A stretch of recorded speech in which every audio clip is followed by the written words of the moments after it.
Dami siguro yung pamilya dyan. Ito po si Jomari. Ilang araw na po siya nagdudurosa sa kanyang namatay na anak. Kasi isang araw niya lang nakapiling. Ang apelyido niyo po nila ay Bautista. Nandito po kami para maarami sa inyo, Brad.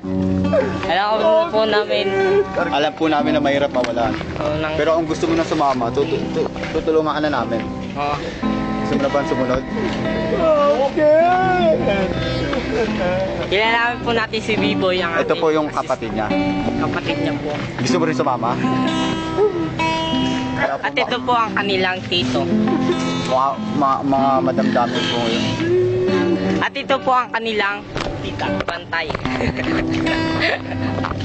Ito ang aking assistant na si Jason. Alis na po kami. Agoy! Bakit? Dito, Sandra. Agoy! Bakit? Agoy! Bakit mo ko niwan? Bakit? Dapat sinama mo na ako. Bakit mo iniwan? Dito po yung mga walang lapid ah. Nakakaawa sila kasi kamukha sila ni Efrem Bata. Itay! Ngayon po dadaan na po tayo sa isang extra challenge na kung saan maraming dumadaan na tricycle. Bikers! Bikers! Oh, bikers! Bikers! Bikers! Huwag ka mapalatan lagi video ka.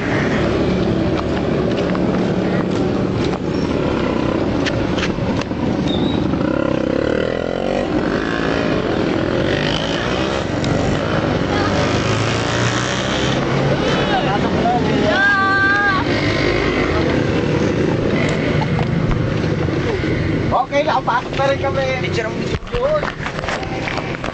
Ito po ang nakakatakot na lugar pag gabi. Ito po siya pag umaga. Yan po, makikita po natin. Yan po, yan. Po. Po yan. Yan po. Ay, tinan mo yun yung ano, butas niya. Yan natin. Abandonadong. Wow, may kabaong po. I see, may I see, may I see? Yeah, I see, you know. Oh, yan po. Paggabi po ito'y nakakatakot.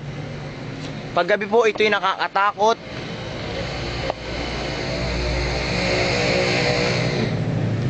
Yan po. Huwag nahulog mo yung cellphone nila. Nakawak eh, no? Iban mo po. Yan po. Aming kinakatakutan paggabi. Pero pag umaga kami napakatapang. Umaga kami natatakot. Yan po. Ito po ang gate na Milagro. Yan po. Yan po ang gate na naging Milagro. Yan. Sarado niya na. Kung sara. Maraming salamat po sa inyong panonood.